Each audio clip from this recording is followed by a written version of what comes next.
Mitigating an ecological trap on an endangered Massasauga population during a bog restoration project.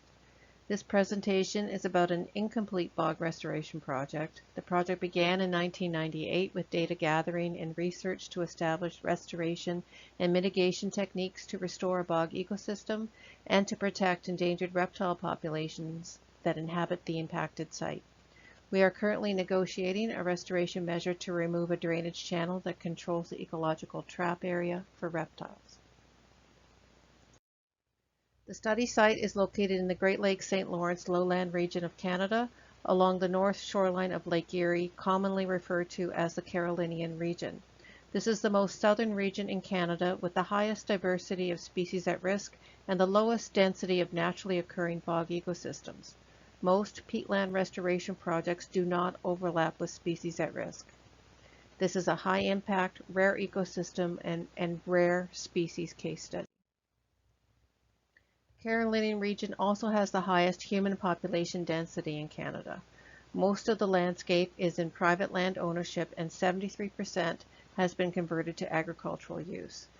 The land is flat, low-lying with predominantly clay soils.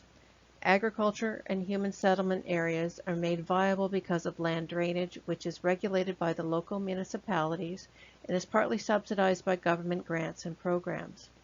Our best reference sites are Perry Sound Bogs and Cicero Swamp in New York State.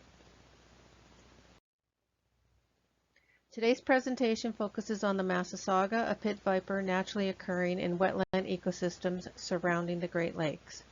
In Canada, there are 4 areas remaining, 2 of which are nationally endangered. One of these populations inhabits the Wainfleet Bog ecosystem, which is our study site. The Wainfleet Bog is a partially mined peatland located near Port Colborne, west of the Welland Shipping Canal, and it's about 12 kilometers square in area. The central peat dome was harvested during World War II up to the 1990s and sold as a garden soil enhancer. This is referred to as the central mined peatland area and is also the ecological trap for reptiles, and that's this area in here that's located with all the drains. The site hydrology is controlled by municipal drainage works along the perimeter. There's one located this way to the north, and then there's the main one located here to the south called the Biederman Drain that flows to the canal. The internal drains are controlled by the landowners that connect to the municipal drains. So there's several connections in this case to the municipal drain here to the south.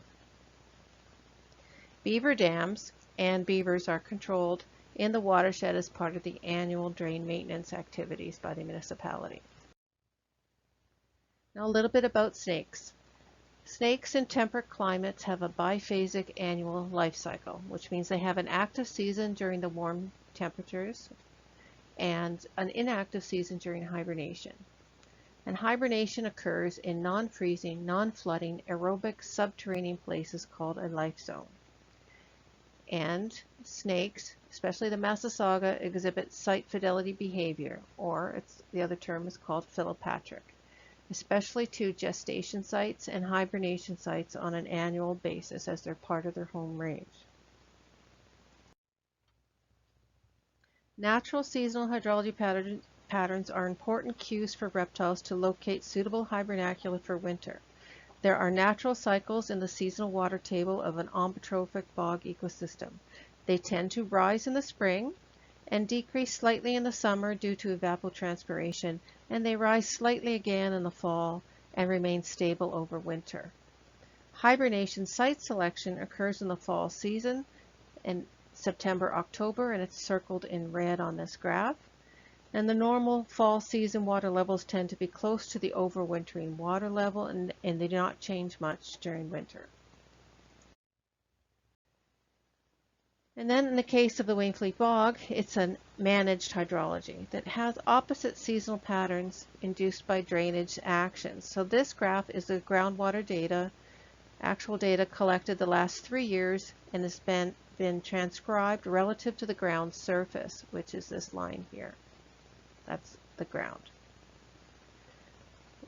Monthly precipitation is shown in a bar graph below here. Beaver dams are removed within the perimeter drains, and they're shown by the red arrows here, during the spring and during the winter months. And that's always followed by a decline in water levels and resulting in extreme low summer levels.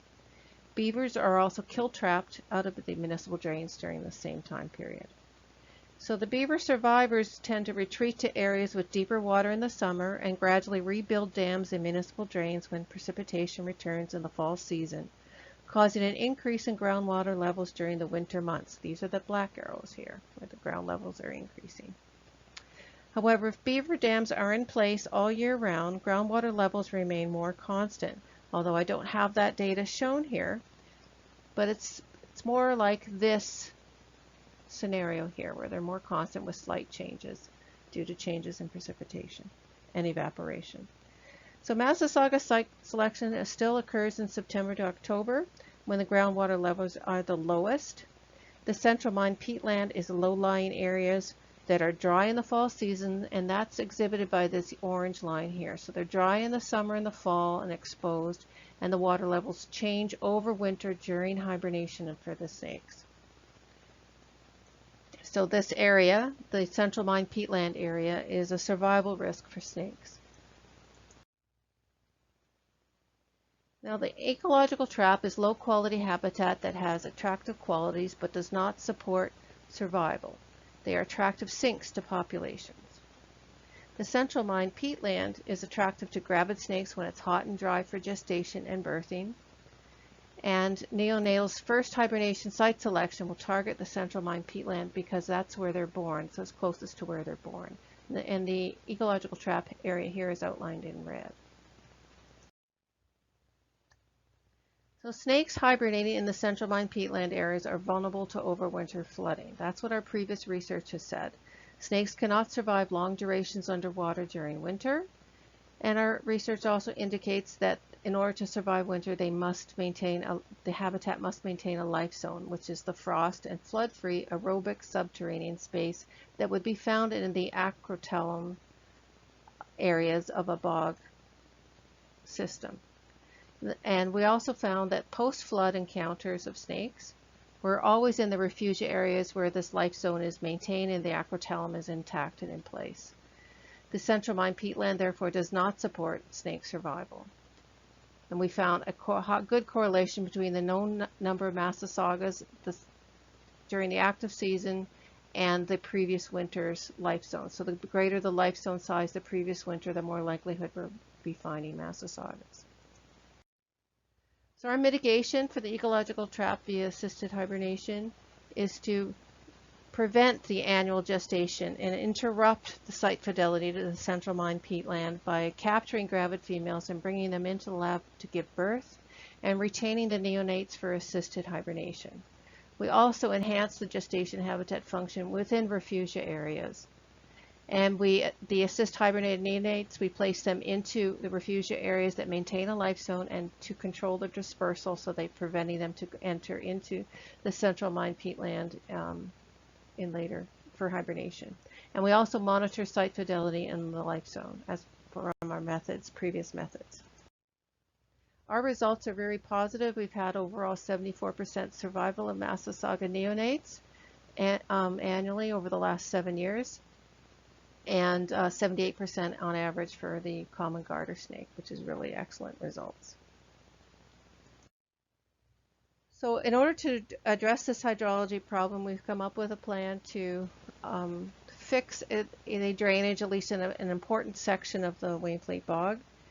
So using air photo interpretation of the bog feature from the 1930s, we determined that the municipal drain feature was previously located 300 meters south of the Wainfleet Bog, and this is away from a natural moat feature here. Then we found from 1930s to 1965 that somehow the drain was moved north, and then these channels were interconnected to facilitate the drainage of the area for peat mining. So by reversing that scenario and moving the drain back, municipal drain back into the agricultural fields out of the bog, we could come up with a long-term solution. Our previous research indicated that the control point, the best control point for controlling the entire mine peatland hydrology is at number 1, and that research has been verified by myself and by previous researchers. And we're excited that that can help provide habitat for the beavers here and into the bog, and then leave the drainage for agricultural activities out here. So the implications and the next steps are that we're going to continue to mitigate and monitor the populations of species at risk until the natural hydrology of the bog is retained, and to achieve a stable and elevated water levels according to our previous research. And the hydrology goal is the pre-drainage of the central mine peatland circa the 1930s. That's our restoration goal. And we're continuing to contact the stakeholders and trying to make this project happen, and remove the drainage threat and protect the species at risk in the long term. I'd like to thank you for your time, and for further information you're welcome to go to our website where we have more details on this whole project. Thank you very much.